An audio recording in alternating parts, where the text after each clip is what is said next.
मित्र हो, रोज सकाळी उपाशी पोटी चक्री फुलाचं पाणी प्या आणि मग जादू पहा. हे टायटल ऐकून तुम्हाला सुद्धा आश्चर्य वाटलं असेल, परंतु आजच्या व्हिडिओमध्ये मी तुम्हाला जी शास्त्रोक्त माहिती याच्याबद्दल सांगणार आहे हे ऐकून तुम्हाला सुद्धा नवल वाटेल. आणि जेव्हा तुम्ही सकाळी उपाशी पोटी अशा प्रकारे चक्री फुलाचं पाणी प्यायला सुरुवात कराल तेव्हा तुम्हाला सुद्धा याची अनुभूती मिळाल्याशिवाय राहणार नाही. विनंती असेल की व्हिडिओ पुढे न पळवता शेवटपर्यंत लक्ष देऊन ऐका, प्रत्येक मुद्दा आणि त्याच्या मागचं शास्त्र समजून घ्या. अजून एक विनंती असेल, जर चॅनलवरती नवीन असाल किंवा आजपर्यंत आपलं चॅनल तुम्ही सबस्क्राईबच केलं नसेल तर आता लगेच बाजूचं बेल आयकॉनचं बटन दाबून चॅनल सबस्क्राईब करा, जेणेकरून आरोग्यविषयक अत्यंत महत्वपूर्ण अभ्यासपूर्ण आणि शास्त्रीय व्हिडिओज तुम्हाला सहज पाहता येतील, तेही अगदी मोफत. कारण सबस्क्राईब करायला पैसे लागत नाहीत. चला तर मी तुमचा जास्त वेळ घेणार नाही.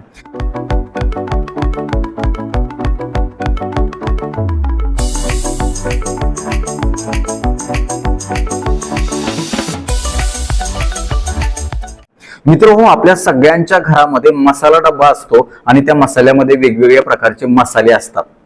हे मसाले भाजीमध्ये स्वाद येण्यासाठी, चव येण्यासाठी, वास येण्यासाठी वापरली जातात. याच्या पलीकडे आपल्याला शास्त्रोक्त माहितीच नसते. मात्र याच्याही पेक्षा जास्त महत्वाची माहिती असणं आपल्याला गरजेचं आहे. या फुलाच्या मध्ये असे काही नैसर्गिक औषधी गुणधर्म आहेत ज्याचा फायदा आपल्या शारीरिक आणि मानसिक आरोग्याला होतो. फूल हे आपण खड्या मसाल्यामध्ये वापरतो, खास करून मांसाहार असेल किंवा शाकाहार असेल, कुठल्याही पदार्थामध्ये आपण जेव्हा हे टाकतो तेव्हा त्या पदार्थाला चव तर येतेच. आणि म्हणूनच आजच्या व्हिडिओमध्ये मी तुम्हाला चक्री फूल खाण्याचे आरोग्यदायी शास्त्रीय औषधी फायदे सांगणार आहे. यासोबतच हे फूल कशा पद्धतीने खाल्लं पाहिजे, कुठल्या वेळेला किती प्रमाणामध्ये खाल्लं पाहिजे, खात असताना काय काळजी घेतली पाहिजे आणि कोणी नाही खाल्लं पाहिजे याबद्दल माहिती सांगणार आहे. सगळ्यात पहिल्यांदा मी तुम्हाला सांगेल की या चक्री फुलामध्ये असं काय आहे जेणेकरून आपल्याला हे सगळे फायदे मिळणार आहेत.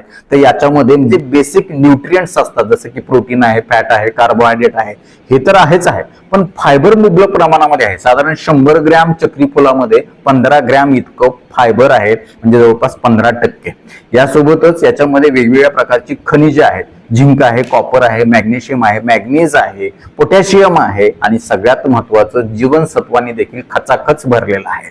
कुठली कुठली जीवनसत्व आहे? जीवनसत्व ए आहे, जीवनसत्व सी आहे, बी कॉम्प्लेक्स समूहातली जीवनसत्व B1, B2, B3, B6 आणि B9 देखील मुबलक प्रमाणामध्ये आहे. याच्यामध्ये अँटीऑक्सिडंट मुबलक प्रमाणामध्ये आहेत. मग त्यामध्ये पॉलिफिनॉल असतील किंवा मग फ्लॅवोनाइड्स असतील. सगळ्यात महत्वाचं याच्यामध्ये एनॅथॉल, शिकिमिक ऍसिड, गॅलिक ऍसिड आणि लिनोलेइक ऍसिड मुबलक प्रमाणामध्ये असल्यामुळं याचे अँटी इन्फ्लॅमेटरी गुणधर्म आणि अँटीऑक्सिडंट गुणधर्म देखील आपल्याला चांगले मिळणार आहेत. तर मित्र हो, सगळ्यात पहिला आणि महत्वाचा फायदा आहे पचनाच्या आरोग्यासाठी. हे पाचक आहे. जेव्हा तुम्ही सकाळी उपाशी पोटी हे घेता मी सांगितल्याप्रमाणे, तेव्हा तुमची पचनशक्ती सुधारण्यासाठी मदत होते. तुमच्या दिवसाची सुरुवात चांगली होणार आहे. दिवसाची सुरुवात कधी चांगली होते? जेव्हा तुमची पचनशक्ती चांगली तयार होते, तुम्ही दिवसभर खाल्लेलं अन्न पचण्यासाठी. काय नेमकं होतं याच्यामुळं? पाचक गुणधर्म तुमच्या शरीराला, पचनशक्तीला लागू होतात. शरीरातले जे डायजेस्टिव्ह एन्झाईम आहेत, ज्युसेस आहेत, ते स्त्रावण्यासाठीची चालना याच्यामुळे मिळते. तुम्हाला भूक लागत नसेल, जेवण झाल्यानंतर पोटामध्ये गॅस होत असेल, अपचन, करपट ढेकरा येत असतील, पोट गच्च डंबरल्यासारखं वाटत असेल, वारंवार ऍसिडिटी वाटत असेल, खाल्लेलं अन्न तसंच पडून राहिले आणि पोट गच्च, हेवी, जड झाले, अशा प्रकारची भावना तुमच्या मनामध्ये येत असेल, पोट व्यवस्थित साफ होत नसेल, आतड्याचं आरोग्य धोक्यात आलं असेल, जठराचं आरोग्य धोक्यात आलं असेल आणि याचा परिणाम म्हणून तुमच्या आतड्याच्या हालचाली कमी झाल्या म्हणून पोट साफ होत नसेल, तर याच्यामध्ये देखील खूप चांगला फायदा तुम्हाला या चक्री फुलाच्या पाण्याचा होणार आहे. सकाळी उपाशी पोटी तुम्ही घेऊ शकता किंवा जेवण झाल्यानंतर अर्ध्या तासाने मी सांगितल्याप्रमाणे हे पाणी तुम्ही घेऊ शकता. दुसरा महत्वाचा फायदा, जर तुम्हाला संधिवात असेल किंवा कुठल्याही सांध्यामध्ये तुम्हाला वेदना होत असतील, सूज आली असेल किंवा अजून तिथं गरम झाला असेल, लालपणा आला असेल, तुमचं चालणं फिरणं बसणं मुश्किल होत असेल, तर अशा वेळी याच्यामध्ये असणारे जे अँटी इन्फ्लॅमेटरी गुणधर्म आहेत, म्हणजे दाहाच्या विरोध काम करण्याची शक्ती नैसर्गिकरित्या फुलांच्या मध्ये असणाऱ्या पोषक तत्वांच्या मध्ये आहे आणि याचा परिणाम म्हणून वेदनेच्या मध्ये देखील खूप चांगली मदत तुम्हाला याच्यामुळे होणार आहे. नैसर्गिकरित्या ह्या वेदना निघून जाणार आहेत. अशा पद्धतीने वेदना कमी करण्यासाठी तुम्ही हे पोटातून देखील मी सांगितल्याप्रमाणे घेऊ शकता. सोबतच याची काही पेस्ट करून सुद्धा तुम्ही पाण्यासोबत त्या दुखणाऱ्या भागावरती लावू शकता, कारण याच्यामधले पोषक गुणधर्म त्या त्वचेमध्ये जाऊन तिथं विरघळून तिथल्या वेदना, तिथले दाह, इन्फ्लामेशन कमी होण्यासाठी देखील मदत होणार आहे. तिसरा महत्वाचा फायदा आहे त्वचेच्या आरोग्यासाठी. जर तुम्हाला त्वचेच्या काही समस्या असतील, त्वचेवरती फंगल इन्फेक्शन झालं असेल, वारंवार त्वचेचं इन्फेक्शन तुम्हाला होत असेल, बॉइल्स येत असतील किंवा फुटकुळ्या येत असतील, मुरूम येत असेल किंवा काळे डाग पडले असतील, सुरकुत्या पडल्या असतील, एजिंग इफेक्ट लवकर जाणवत असतील, म्हणजे कमी वयात सुद्धा तुम्ही म्हातारे दिसत असाल, तर त्याच्यामध्ये देखील ह्याचे रिझल्ट चांगले आहेत. कारण याच्यामध्ये अँटी एजिंग गुणधर्म आहेत.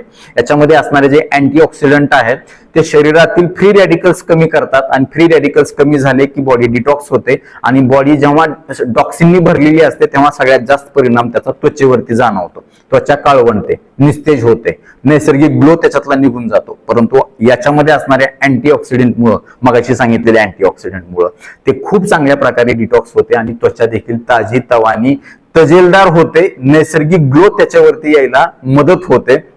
एवढंच नाही तर त्वचेचे संसर्ग देखील कमी होण्यासाठी याच्यामुळे मदत होते. याच्यासाठी तुम्हाला काय करायचं की ह्याची पावडर जी आहे, साधारण अर्धा चमचा पावडर ह्या चक्री फुलाची, त्याच्यामध्ये तेवढीच हळद मिसळून जर तुम्ही पाण्यासोबत ह्याचं सेवन केलं तर नक्कीच फायदा होईल. यासोबतच हळद आणि ह्याची पावडर तुम्ही मिक्स करून तुम्ही तिथल्या ठिकाणी लावून 5-10 मिनिट ठेवून परत स्वच्छ पाण्याने जर धुवून टाकलं तर त्याचा देखील चांगला रिझल्ट बघायला मिळेल. परंतु हे लावत असताना थोडंसं आधी लावून बघा. जर त्याची काही रिॲक्शन आली नाही, त्याचा काही त्रास झाला नाही, रॅश आली नाही, तर मग तुम्ही ते कंटिन्यू करा. कारण याच्यातल्या काही घटकाची कोणाला ॲलर्जी असू शकते. ते अशा प्रकारे त्वचेच्या आरोग्यासाठी तुम्ही पोटातून हळदीसोबत आणि तुम्ही लोकली म्हणजेच त्या जागेवर लावून सुद्धा याचा प्रयोग तुम्ही किंवा याचा फायदा तुम्ही करून घेऊ शकता. पुढचा महत्वाचा फायदा आहे याच्यामध्ये असणाऱ्या अँटीऑक्सिडंट मुळे आपल्याला हृदयविकाराचा किंवा कॅन्सर सारख्या आजाराचा धोका देखील कमी करता येऊ शकतो, असा देखील अभ्यास आहे. सकाळी उपाशीपोटी जर तुम्ही घेतलं, हे किती दिवस घ्यायचं हे देखील मी तुम्हाला सांगणार आहे, किती प्रमाणात घ्यायचं हे देखील सांगणार आहे. मात्र जेव्हा तुम्ही अशा पद्धतीने हे चक्रीफूल तुमच्या आहारामध्ये समाविष्ट करता, आपण अन्न पदार्थामध्ये तर टाकतो, पण याचे अजून चांगले फायदे करून घेण्यासाठी तुम्ही अशा पद्धतीने फक्त हे पाणी घेतलं तर याचा चांगला फायदा हृदयविकारासाठी आणि कॅन्सर सारख्या आजारासाठी देखील होतो. याच्यामुळं तुमच्या शरीरातील खराब चरबी कमी होण्यासाठी देखील मदत होते, वजन कमी करण्यासाठी देखील मदत होते. कारण असं आहे की या चक्री फुलामध्ये नैसर्गिकरित्या शरीराचं मेटाबॉलिझम म्हणजे चयापचय सुधारवण्याची ताकद आहे आणि आपल्याला माहित आहे की वजन कमी करण्यामध्ये मेटाबॉलिझम सुधारणं हे अत्यंत गरजेचं आहे. जेव्हा मेटाबॉलिझम नैसर्गिकरित्या सुधारतं तेव्हा खाल्लेलं अन्न चांगलं पचवलं जातं, ते कॅलरीच्या स्वरूपामध्ये जमा होत नाही. चा परिणाम म्हणून वजन कमी होण्यासाठी, अंगातला जडपणा, पोटातला जडपणा कमी होण्यासाठी देखील खूप चांगली मदत याच्यामुळे होते. डायबिटीस या आजारामध्ये देखील आहे, कारण हे पाचक आहे. मगाची मी तुम्हाला सांगितलं की जेव्हा एखादा मेटाबॉलिक डिसऑर्डर आपल्याला होतो, चयापचयाचा आजार आहे डायबिटीस, जेव्हा चयापचय बिघडतं तेव्हा डायबिटीस होतो आणि तो कंट्रोल करण्यासाठी आपल्याला चयापचय चांगलं करावं लागेल. आणि नेमकं हे चयापचय सुधारून शरीरातील ग्लुकोजचं मेटाबॉलिझम चांगल्या पद्धतीने होऊन त्याचा वापर चांगला होईल, रक्तामध्ये जास्तीची साखर जमा होण्यापासून बचाव होईल. याच्यासाठी तुम्हाला चक्री फुलाचा चहा देखील मी सांगणार आहे, कशा पद्धतीने तुम्हाला घ्यायचा आहे ते देखील तुम्ही बघा. यासोबतच मेंदू आणि चेतापेशीच्या आरोग्यासाठी देखील वरदान आहे. कारण मगाशी मी तुम्हाला सांगितलं याच्यामध्ये बी कॉम्प्लेक्स समूहातली जीवनसत्व आहे.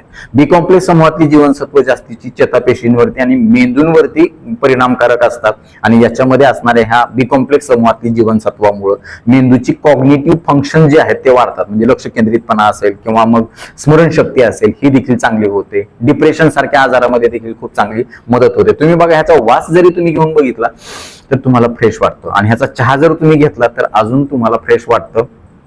झोप चांगली यायला मदत होते. मेंदू लवकर झोपेच्या अवस्थेमध्ये जाण्यासाठी देखील याच्यामुळे मदत होते. त्यामुळं तुम्हाला मानसिक विकार असतील किंवा झोपेच्या संबंधित काही तक्रारी असतील तर त्या देखील कमी होण्यासाठी तुम्हाला मदत होते. यासोबतच याच्यामुळे हॉर्मोनल बॅलन्स, पुरुष असतील किंवा स्त्री असतील, यांच्यामध्ये राखण्यासाठी मदत होते. पुरुषांच्या मध्ये शारीरिक शक्ती वाढवण्याची ताकद याच्यामध्ये आहे. जे काही प्राचीन मसाले आहेत त्यांच्यामध्ये ताकद आहे शरीरामधील हार्मोन्स चांगले वाढवण्याचे, जे पुरुषत्वाचे हार्मोन आहेत, किंवा स्त्रियांच्या मध्ये देखील हार्मोनल बॅलन्स कंट्रोल करण्यासाठी मदत होते, किंवा मासिक पाळीच्या काही तक्रारी असतील त्या देखील कमी होण्यासाठी याच्यामुळे मदत होते. मौखिक आरोग्यासाठी देखील वरदान मानलं जातं. तोंडामध्ये सारखे छाले येत असतील, तोंडाचा घाणेरडा वास येत असेल, हिरड्याच्या संबंधित काही आजार असतील, दात दुखत असतील, दात किडलेले असतील तर तिथले देखील इन्फेक्शन कमी करतं. कारण याच्यामध्ये अँटीबॅक्टेरियल, अँटी फंगल आणि अँटीव्हायरल गुणधर्म आहेत आणि त्याच्यामुळे मौखिक आरोग्य चांगलं राहतं. थोडासा तुकडा टाकून किंवा ह्याच्यामध्ये हे पाण्यामध्ये उकळून, पाणी थोडंसं कोमट झाल्यानंतर त्यांनी तुम्ही गुळण्या करा किंवा एक तुकडा तुम्ही चगळा, नक्कीच तुम्हाला याचा चांगला फायदा होईल. यासोबतच श्वसन संस्थेच्या आरोग्यासाठी जे सीझनल फ्लू असतात किंवा वातावरण बदल झालं की लगेच कोणाला सर्दी खोकला होत असेल, दम लागत असेल, श्वसनाचा काही आजार होत असेल, कफ होत असेल छातीमध्ये, तर अशा वेळी देखील चक्री फुलामधले अँटीव्हायरल गुणधर्म जे आहेत, आपण बघतो की जेव्हा जेव्हा फ्लू होतो किंवा सर्दी खोकला होतो म्हणजे काय होतो, तर व्हायरल इन्फेक्शन होतं. ते व्हायरल इन्फेक्शन कमी करायची नैसर्गिक ताकद ह्याच्यामध्ये आहे. तुम्ही माऊली फक्त तुम्ही करून बघा. जेव्हा तुम्हाला कधी सर्दी खोकला होतो तेव्हा ह्याचा मी सांगितल्याप्रमाणे चहा करा आणि तो चहा तुम्ही सिप सिप घ्या. नक्कीच तुम्हाला याच्यामध्ये देखील चांगले रिझल्ट बघायला मिळतील. एवढंच नाही तर याच्यामध्ये असणारे अँटीऑक्सिडंट आणि व्हिटॅमिन सी मुळे आपल्या शरीराची प्रतिकारशक्ती खूप चांगली वाढते आणि प्रतिकारशक्ती जेव्हा वाढते तेव्हा वेगवेगळे संसर्ग होण्यापासून बचाव होतो आणि झालाच तर तो लवकर दुरुस्त होण्यासाठी देखील फायदा होतो. आता पाहूया हे सगळे फायदे करून घेण्यासाठी चक्रीफूल कशा पद्धतीने आपण सेवन केलं पाहिजे. तर चक्रीफूल 1 ते 2 चक्रीफूल तुम्ही रात्रभर पाण्यामध्ये भिजू घाला. त्या पाण्यामध्ये थोडेसे लिंबाचे तुकडे कट करून टाका किंवा पुदिन्याची पानं टाका. सकाळी उठल्यानंतर हे पाणी तुम्ही गाळून घ्या आणि ते तुम्ही सिप सिप उपाशीपोटी घ्या. उपाशीपोटीच का बरं? कारण रात्रभर आपली आतडी मोकळी झालेली असतात, जठर मोकळं झालेलं असतं, त्यामुळे याच्यामधली पोषक तत्व खूप चांगल्या प्रकारे अगदी सुरुवातीला दिवसाच्या शोषून घेतली जातात आणि दिवस तुमचा चांगला जातो, रिफ्रेशिंग होतो, बॉडी डिटॉक्स होते आणि एक चांगलं तजेलदार अनुभव तुम्हाला बघायला मिळतो आणि पचनशक्ती मगाशी सांगितल्याप्रमाणे मेटाबॉलिझम स्टार्ट व्हायला सुरुवात होते. जसं आपण जेवणाच्या आधी स्टार्टर वगैरे खातो किंवा ॲपेटायझर जे म्हणतो आपण त्याला किंवा एन्झाईम स्टिम्युलायझर जे म्हणतो, त्याचं नेमकं काम हे नैसर्गिकरित्या करतं आणि त्याचा फायदा आपल्याला होतो. यासोबतच त्याचा चहा करण्यासाठी तुम्हाला काय करायचंय, कुठल्या वेळेला घ्यायचाय, सकाळी उपाशीपोटी घेऊ शकता किंवा सायंकाळी घेऊ शकता किंवा संध्याकाळचं जेवण झाल्याच्या नंतर 2 तासांनी तुम्ही हा चहा घेऊ शकता झोपण्याच्या आधी. कशा पद्धतीने बनवायचा आहे, 1-2 कप पाण्यामध्ये 2 ते 3 फुलं टाका आणि पाणी थोडंसं लिंब होईपर्यंत उकळा. त्यानंतर ते कोमट झाल्यानंतर सिप सिप हे सेवन करा. नक्कीच तुम्हाला याचे देखील रिझल्ट बघायला मिळतील. यासोबतच ही चक्री फुल तुम्ही तव्यावरती हलके भाजून घ्या. भाजल्यानंतर त्याला मिक्सर मधून काढा. याच्यामध्ये बिया असतात, ह्या बिया सहित तुम्ही ते काढा. व्हिडिओमध्ये तुम्ही बघू शकता ह्या बिया कशा प्रकारे असतात. ह्या बिया त्याच्यासोबतच गाळा आणि त्याला एकदम बारीक पावडर करून काचेच्या भरणीमध्ये भरून ठेवा आणि अर्ध्यातला अर्धा चमचा 1 कप पाण्यामध्ये किंवा 1 ग्लास पाण्यामध्ये तुम्ही जेवण झाल्यानंतर 1 तासाने घ्या. नक्कीच तुम्हाला याचे रिझल्ट बघायला मिळतील. किंवा जो चहा तुम्ही करणार आहात त्याच्यामध्ये देखील ही पावडर टाकू शकता किंवा दह्यामध्ये, ताकामध्ये देखील ही पावडर तुम्ही टाकू शकता. मात्र जास्त वापरायची नाही, कारण हे गुणानं गरम आहे, म्हणूनच आपण ह्याला गरम मसाल्यामध्ये मोडतो. त्यामुळे ही अर्ध्यातले अर्धे चमचे पावडर तुम्ही ताकामध्ये, दह्यामध्ये किंवा कुठल्याही पदार्थामध्ये मिक्स करून सॅलडमध्ये तुम्ही अशी पसरून खाऊ शकता, जेणेकरून तुम्हाला त्याचा सुगंध पण येईल, चव पण लागेल आणि हे सगळे फायदे देखील करून घेता येतील. यासोबतच या पाण्यामध्ये तुम्ही हळद टाकू शकता किंवा दालचिनीची पावडर टाकू शकता, तुळशीची पानं टाकू शकता, जेणेकरून तुम्हाला अतिरिक्त त्याचे फायदे देखील बघायला मिळतील. आता पाहू, या दिवसातून किती वेळा घेऊ शकता, तर 2 वेळा घेऊ शकता. सकाळी उपाशीपोटी आणि संध्याकाळच्या जेवण झाल्याच्या नंतर किंवा 2 जेवणाच्या मध्ये तुम्ही ज्या 4-5चा जो चहा असतो तेव्हा देखील घेऊ शकता. किती दिवस घ्यायचंय? 15 दिवस घ्या, 15 दिवस ब्रेक घ्या. कारण इतर देखील चहा मी तुम्हाला सांगितले, दालचिनीचा चहा आहे, तुळशीच्या पाण्याचा चहा आहे, लवंग मिरीचा चहा आहे. हे वेगवेगळे जे व्हरायटी आपण किंवा विलायचीचा चहा आहे, वेगवेगळ्या व्हरायटी आपण आलटून पालटून घेतल्या पाहिजे, जेणेकरून याच्यातली सगळी पोषक तत्व आपल्या शरीराला मिळतील आणि चांगले फायदे होतील. 15 दिवस घ्या, 15 दिवस थांबा, मग परत 15 दिवसांनी चालू करा. आणि जर समजा हे खाल्ल्यानंतर तुम्हाला काही त्रास होत असेल, ह्याची काही ॲलर्जी होत असेल तर खाऊ नका, तिथंच बंद करा किंवा घेण्याच्या आधी तुम्ही डॉक्टरांचा सल्ला घ्या. यासोबतच जर तुम्ही प्रेग्नंट असाल किंवा अजून काही मासिक पाळीमधून जास्तीचा रक्तस्राव तुम्हाला होत असेल तर अशा वेळी देखील तुम्ही हे घेण्याचं टाळा किंवा घेण्याच्या आधी डॉक्टरांचा सल्ला घ्या. कारण याच्यामध्ये फायटोइस्ट्रोजन नावाचे घटक असतात, जे महिलांच्या मध्ये कुठेतरी मासिक पाळीच्या मध्ये जास्तीचा रक्तस्राव होत असताना घेतल्यानंतर अजून गडबड होऊ शकते. त्यामुळे त्यावेळी तुम्ही टाळलं पाहिजे. किंवा स्तनदा मातामध्ये सुद्धा हे घेतलं जातं. दूध वाढीसाठी देखील ह्याचे चांगले फायदे होतात असा देखील अभ्यास आहे, परंतु ते घेत असताना सुद्धा डॉक्टरांना विचारून घ्या किंवा थोडंसं आधी ट्राय करून बघा. त्याचा फायदा तुम्हाला चांगला झाला तुम्ही ते कंटिन्यू करा. प्रत्येकाचं शरीर हे स्वतः डॉक्टर असतं. आपण काय करतोय, काय घेतोय, काय खातोय, त्याचा काय फायदा होतोय आपल्याला कळत असतं. त्याच्यानुसार तुम्हाला हे ठरवायचं असतं. नक्कीच हे सगळे फायदे चक्रीफुलाचे करून घेण्यासाठी आजपासून चक्रीफूल खायला कोण कोण सुरुवात करणार आहे आम्हाला कमेंट बॉक्समध्ये आवर्जून कळवा. आता वेळ झालेली आहे शिट्टीच्या गाण्याची. मी शिट्टीचं गाणं म्हणून दाखवणार, ते गाणं कुठलं आहे हे देखील आम्हाला कमेंट बॉक्समध्ये आवर्जून कळवा.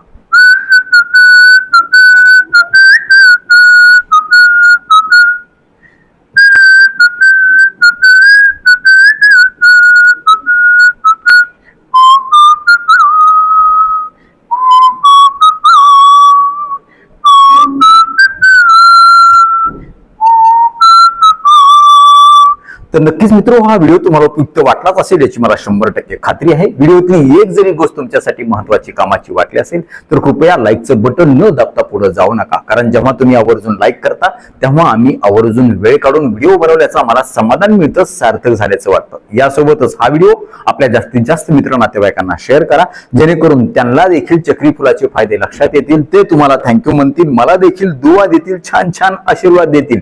यासोबतच आरोग्याच्या बाबतीमध्ये तुमच्या मनामध्ये काही प्रश्न शंका असतील आणि माझ्याकडून तुम्हाला वैयक्तिक सल्ला मार्गदर्शन उपचार हवे असतील तर खाली दिलेल्या व्हॉट्सअप नंबरवरती आम्हाला हाय किंवा नमस्कार असं मेसेज पाठवा. यासोबतच आमच्या या आरोग्यविषयक कामाला तुम्हाला खरंच मनापासून सपोर्ट करण्याची इच्छा असेल तर आजच आपलं चॅनल जॉईन करा.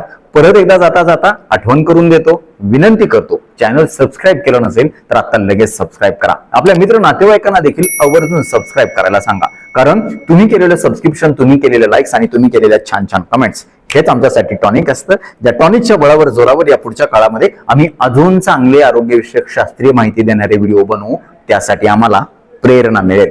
तुर्तास आजच्या व्हिडिओमध्ये इथंच थांबूया. लवकरच भेटूया नवीन व्हिडिओमध्ये नवीन विषयासह.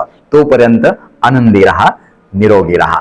धन्यवाद. रामकृष्ण हरी माऊली.